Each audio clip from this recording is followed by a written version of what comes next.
Success is not an accident. Failure is not an accident. Success leaves tracks.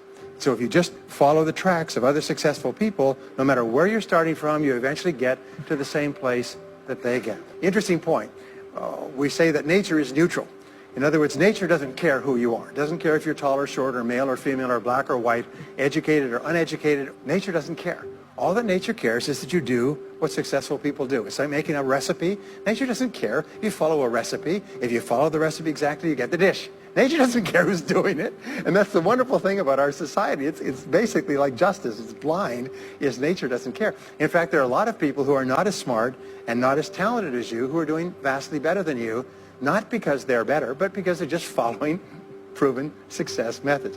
There's nothing that will make you madder than to see somebody who's dumber than you, who's making more money than you, right? Have you had that experience?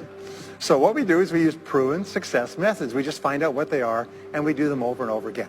Quick point, nothing works the first time, okay? Please understand that. Nothing works the first time. What is the average number of times that a person tries with a new goal before they give up? Can you guess? Well, the average is less than 1, because most people give up before they try even once.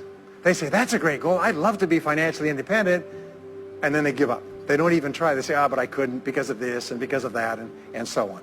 And then they move away to a wonderful place called Someday I'll.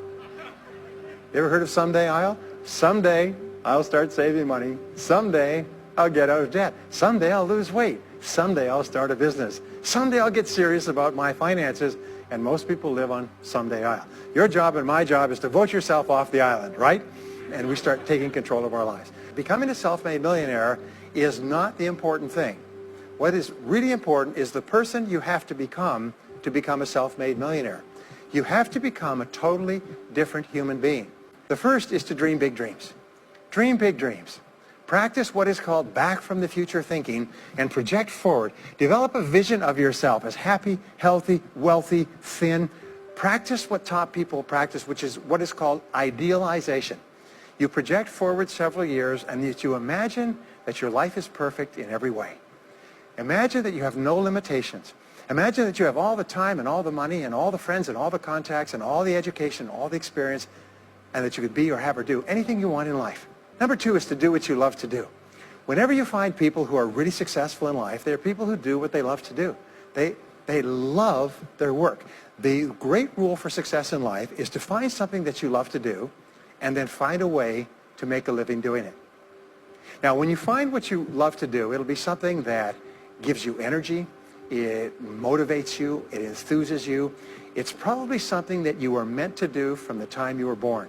Number 3 is commit to excellence. Now, this is really, really important. All people who are successful are excellent at what they do. You know the old question they asked Willie Sutton, the bank robber, why do you rob banks? He said, well, that's where the money is.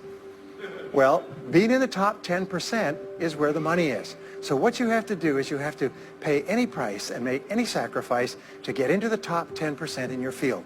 Now, here's the good news. If you're doing what you love to do, you will want to be in the top 10% in your field. If you don't want to be excellent at what you're doing, it means you're in the wrong field. It just means that you're marking time, you're treading water. Everybody who's doing well was once doing poorly. Everybody who is at the top of your field today was once not even in your field at all and didn't even know it existed. What that means is that if you're willing to pay the price and work hard and make the sacrifices, you can get into the top 10%. Now, how long does it take? It doesn't take a week or a month. Most people are really impatient. And to achieve mastery in your field takes 5 to 7 years. And the wonderful thing is this is nobody's better than you and nobody's smarter than you. If anybody else is at the top of their field, it means that you can be at the top of your field. Just go to them and find out how they got there, because they started at the bottom. The next key is to develop your unique talents and abilities. Every single person is designed from infancy with special talents and abilities that if you develop them to their height can enable you to accomplish anything you want in life.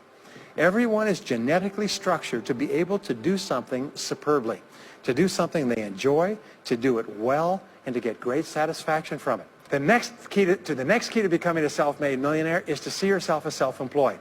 What we found is the top 3% of adults in our society see themselves as self-employed. They see themselves as in charge of their own lives. The biggest mistake you could ever make is to ever think you work for anyone else but yourself. Even if someone else signs your paycheck for you all your life, The most valuable people in any organization are the people who treat the company as though it belongs to them. They see everything that happens as affecting them personally.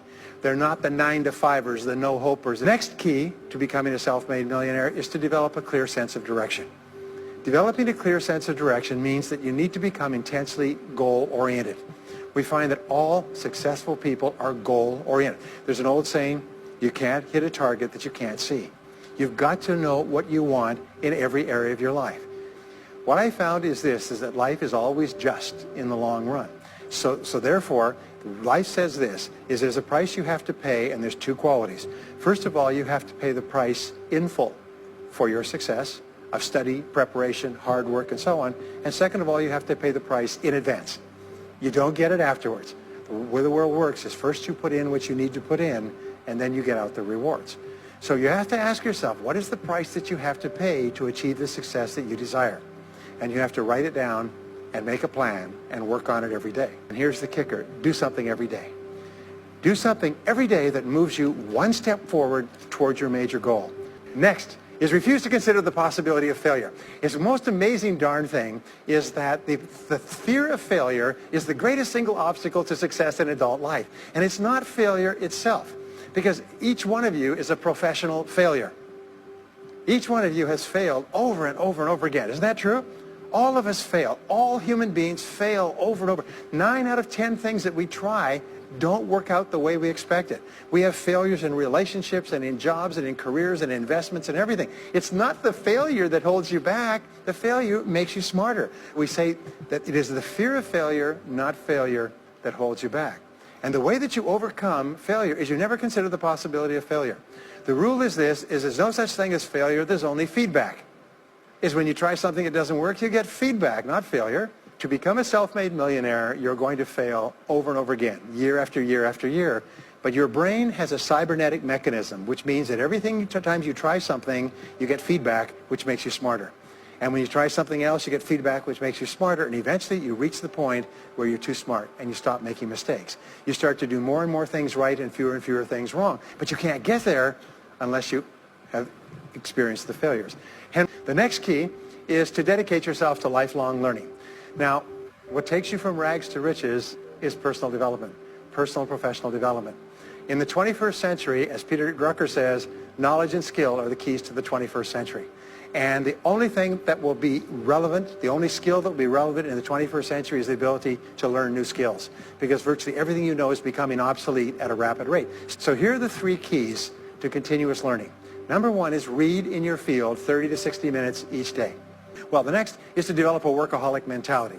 In our society today, you have all these people talking about take it easy, have balance in your life, relax, lean back, have fun at work, happy, get along with your coworkers. This is loser talk. Loser, loser, loser.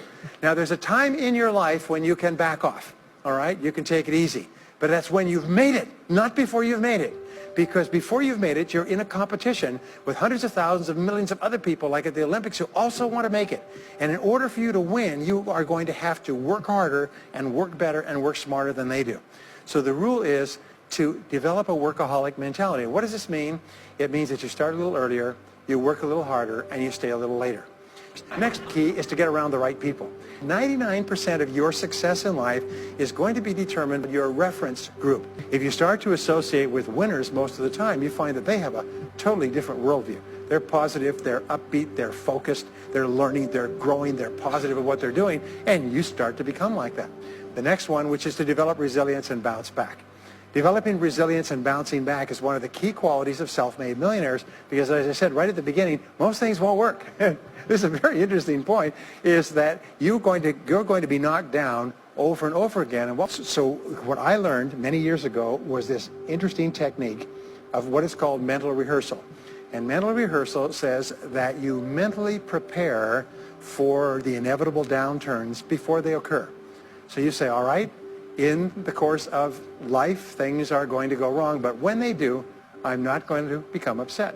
I'm not going to get mad or angry or anything else. I'm just going to take it and learn from it and pick myself up and keep going.